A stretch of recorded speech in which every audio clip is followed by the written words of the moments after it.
Review bombing, let's talk about it. Well, what is review bombing? It's basically when a lot of people flood a game with negative reviews. Sometimes it's a valid reason, like technical issues or microtransactions. Other times it's because of the story or the developer. But the main question is, does it actually accomplish anything? I don't know, but that's what this video is for. Let's get into it.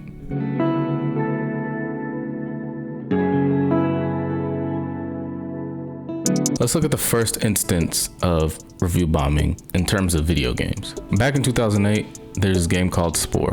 Spore is a life sim and strategy game where you guide a species from a single cell organism to a whole civilization in space. Coming from Maxis, you know, the people who made Sims, Herbs, Sims 2, Sims 2 Pets, Sims 3 Pets.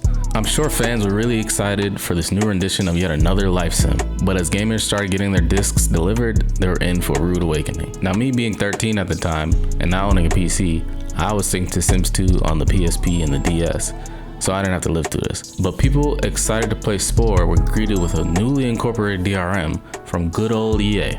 This new system pretty much limited everyone who bought the game the ability to install the game more than 3 times. It had owners feeling like they were renting a broken game, when in actuality, it was meant to prevent piracy. Well, intention means nothing because the fans took to Amazon and began venting their frustration. One user said it destroyed their fiance's computer, which disabled its firewall, antivirus, and much of the functionality of Windows Vista. Another user said even if it weren't for the DRM, this game would not be worth purchasing. At all. That's crazy. That's crazy, man. I can't lie to you. With this level of backlash, Spore became one of the earliest and most infamous examples of what happens when trust breaks between players and publishers, and thus review bombing was born. So we went back in the day to look at the first example, but how does review bombing affect games today? Remember when I said there were 2 types of review bombing? I don't know if I said that, but just imagine. Let's go in the positive direction, first with Star Wars Battlefront 2. No, not the original, the EA version.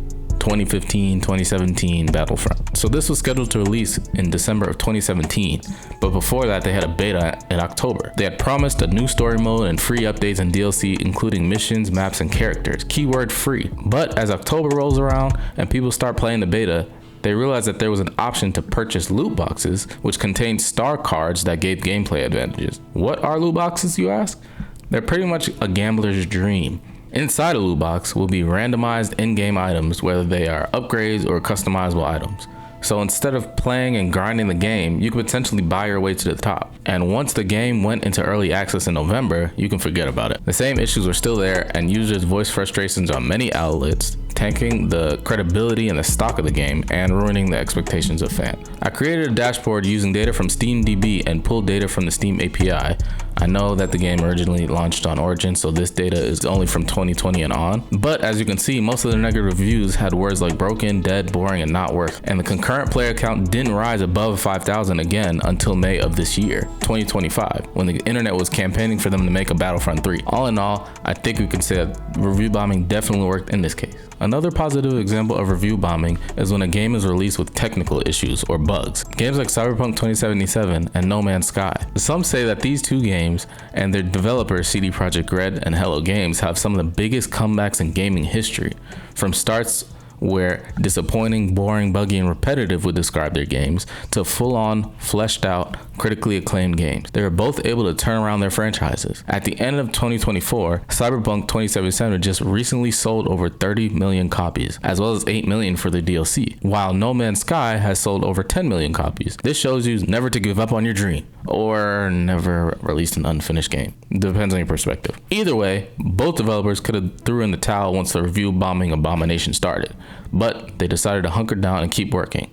And you know what? I think that's what it's all about. Now, I played Cyberpunk 2077, and was I disappointed by the graphics and everything? Yes, but the story was still there. And then I finished the story mode. I never picked it up again. I never did anything extra other than the main story. But then when the Phantom Liberty DLC came out, I saw how much of a difference the polish and the graphics, no bugs, no technical issues, and all the updates that they added, how much work, I could tell how much work they put in from now until then. So I can say that review bombing worked in that favor, especially since Sony this is one of the first games that Sony pulled off of the PSN store, which is crazy because you can never get a refund for that, but they were giving refund. So that's how much review bombing worked in this case. No Man's Sky, same thing to a lesser extent. It was a smaller team, so it makes sense as to why there would be more bugs, but you can't release a game that, has these big promises of you can go anywhere in the universe, so many different planets, unique planets you can play, you could see people, it's always going to be online.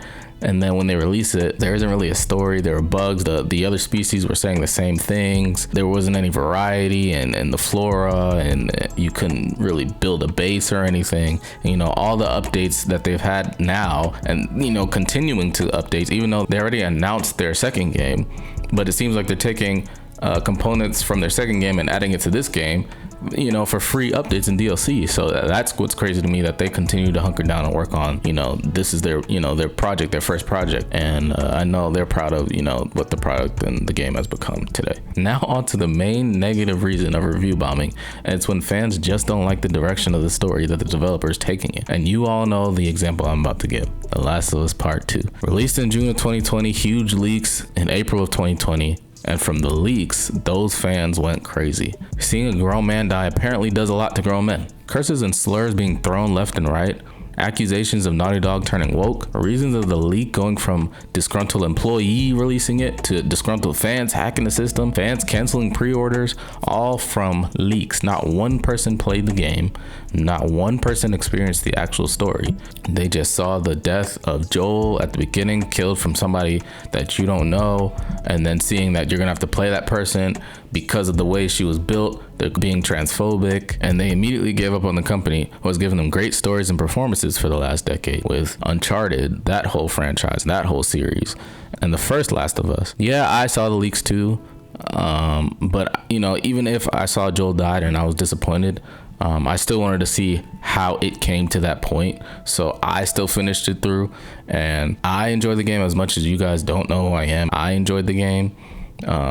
And I don't enjoy everything that Naughty Dog puts out. I enjoy most of the games, but the show, I enjoyed the first season, and the second season, I can say that I genuinely did not enjoy that second season. Anywho, so back to the dashboard that I created. Again, I don't have any Sony sales, but I do have the Steam sales, and you can still see that people are complaining about the game to this day. I know from The Last of Us Part 1 Remastered, there were a lot of bugs in that game, so there are negative reviews for that. But for this game, there were not any bugs, and I heard, from reviews that I've seen, people saying that it ran beautifully.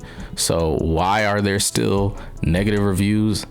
People complaining about the story. So that's a big reason as to why some people review bomb this game. Reviews like this and repeated words like bad, terrible, repetitive, same lead this honestly critically acclaimed game.